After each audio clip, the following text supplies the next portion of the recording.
चला तर मग आज आपण बनवूयात सगळ्यांच्या आवडीची खारे वांगे, लहानांपासून मोठ्यापर्यंत आवडणारे. त्याच्यासाठी लागणारं साहित्य: काटे असलेले वांगे घ्यायचेत, खोबरं घेतलेलं आहे, कोथिंबीर, आपण इथं मोठं मीठ घेतलेलं आहे, भाजलेले शेंगदाणे, भाजलेले तीळ, लसूण, अद्रक, हे आपण सगळे खडे मसाले घेतलेले आहेत, जिरे, हळद आणि मोहरी. बघा आता आपण हे शेंगदाणे आणि तिळाचे वाटण करून घेणार आहे पहिल्यांदा.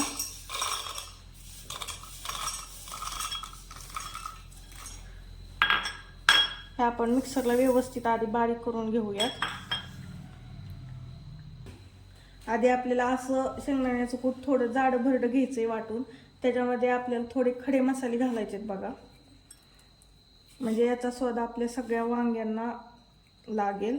आणि आतमध्ये आपण त्याच्यामध्ये मिरी आणि 2-3 लवंग, थोडीशी शहाजिरी टाकून घेतलेली आहे आणि थोडीशी दालचिनी. नंतर आपण हे फोडणीसाठी वापरणार आहोत. आता हे बारीक करून घेऊयात. हे आपण शेंगदाण्याचं आणि तिळाचं कूट बनवून घेतलेलं आहे. आता त्याच्याप्रमाणे आपण खोबरं, कोथिंबीर, लसूण आणि अद्रकाची पेस्ट मीठ घालून करणार आहे आणि वांगी चिरून घेणार आहोत. बघा अशा प्रकारे आपण 4 फोडी करून वांग चिरून घ्यायचे आणि स्वच्छ पाण्यात टाकायचे, म्हणजे काळे पडणार नाहीत.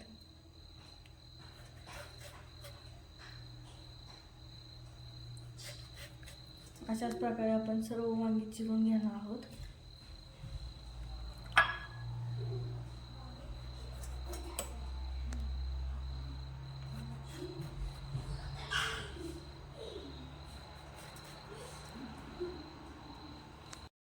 आता या शेंगदाण्याच्या वाटणामध्ये आपण मीठ टाकून घेणार आहे चवीप्रमाणे. आपण मोठं मीठ टाकलेलं आहे बघा, त्याच्यामुळे जास्त चव येते. त्याचप्रमाणे आपण हळद टाकून घेणार आहे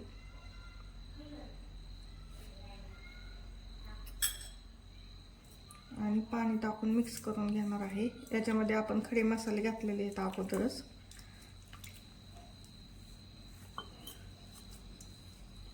चांगलं एकजीव करायचे हे सगळं मिश्रण आणि वांग्यामध्ये भरून घ्यायचं हे.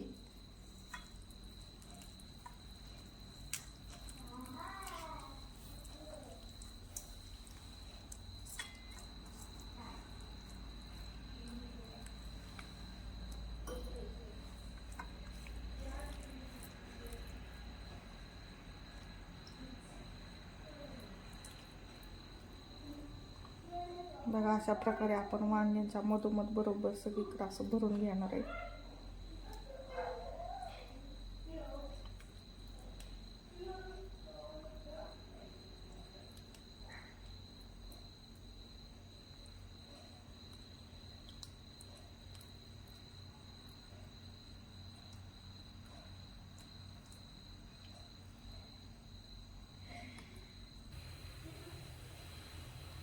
कढई गरम झालेली आहे, आपण तेल टाकून घेऊयात.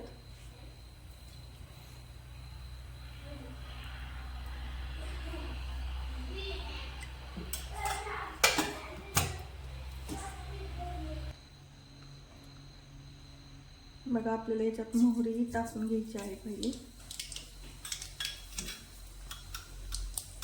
त्यानंतर आपण मोहरी तडतडली की जिरे टाकणार आहोत. त्याच्यानंतर एक खडे मसाले टाकून घेणार आहोत सगळे.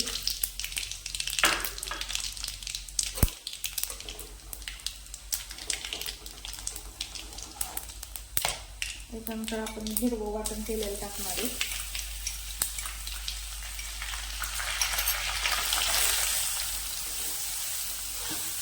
चांगलं परतून द्यायचं.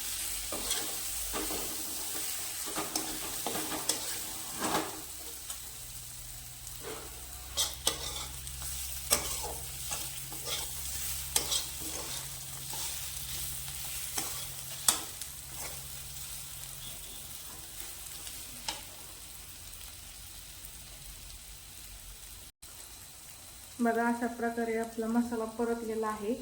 तुमच्याकडे कढीपत्ता असला तर एक टाकू शकतात, माझ्याकडे नाही आहे त्यामुळे काही टाकलं नाही. आता आपण याच्यात थोडीशी हळद टाकणार आहोत, कारण का अगोदर शेंगदाण्याच्या कुटामध्ये टाकलेली आहे आपण.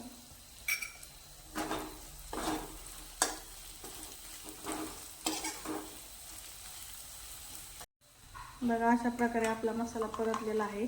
त्याच्यामध्ये आपण वांगे टाकून घेणार आहोत.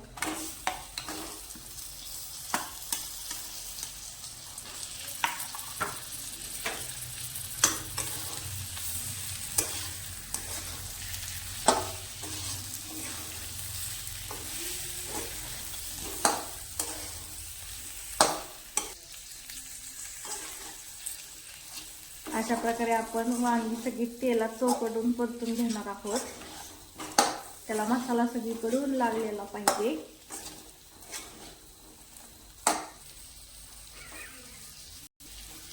म्हणजे अशा प्रकारे जर आपण वांगी थोड्या वेळ जर तेलात फ्राय केली ना, तर वांग्यांमध्ये चांगली चव उतरते, मसाल्याचे आणि वांग्याचे एकजीव होतोय, त्यामुळे चांगली टेस्टेड लागते हे वांगी. आणि आपण अशीच ठेवणार आहोत 1 मिनिटभर तरी. बघा आपण वांग्यामध्ये टाकण्यासाठी थोडं गरम पाणी करायला ठेवलेलं आहे. गरमच पाणी टाकायचे, गार पाणी टाकायचं नाही, याच्यामुळे चव लागते. बघा अशा आपण मिनिटभर वांगी परतून घेतलेले आहेत. याच्यामध्ये आपण उरलेला मसाला टाकून घेणार आहोत अगोदर.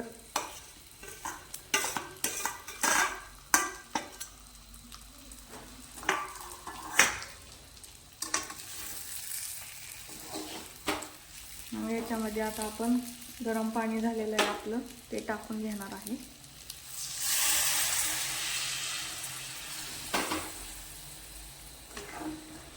लागेल तसंच पाणी टाकायचे, लय पण एकदाच पाणी टाकायचं नाही. आपल्याला जेवढा रस्सा पाहिजे त्या प्रमाणातच हे पाणी टाकायचे.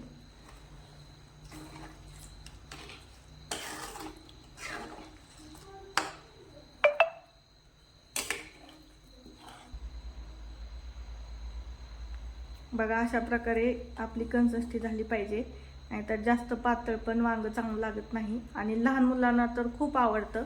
कमी साहित्यात आणि आपण बाहेरचे कुठलेही मसाले किंवा काही वापरणार, फक्त खडे मसाले वापरून आपण ही साधी आणि सोपी वांग्याची रेसिपी करत आहोत. आता याच्यावरती आपण ताट झाकून ठेवणार आहोत. याची एक वाफ काढून घ्यायची आहे. बघा अशा प्रकारे आपण वांग पूर्ण शिजवून 5-6 वेळा हलवून घेतलेलं आहे. ह्याच्यात एक दाटसर ग्रेव्ही झालेली आहे याची. बघा कसला भारी सुगंध वास सुटलेला आहे आणि आपलं वांग पण शिजलेलं आहे व्यवस्थित. बघा अशी चुलीवरची कडक भाकरी, असं मस्तपैकी वांग एकदम गावरान पद्धतीचं, कांदा, लिंबू, शेंगदाणे आणि आपला जिरा राईस इंद्रायणीचा, त्याच्यावरती थोडंसं साजूक तूप. बघा एकदम गावरान फील येतोय की नाही, एकदम मस्तपैकी अशी गावरान टेस्टी वांग्याची रेसिपी तुम्ही नक्की ट्राय करा. आणि आपल्या चॅनलला लाईक, शेअर आणि सबस्क्राईब नक्की करा.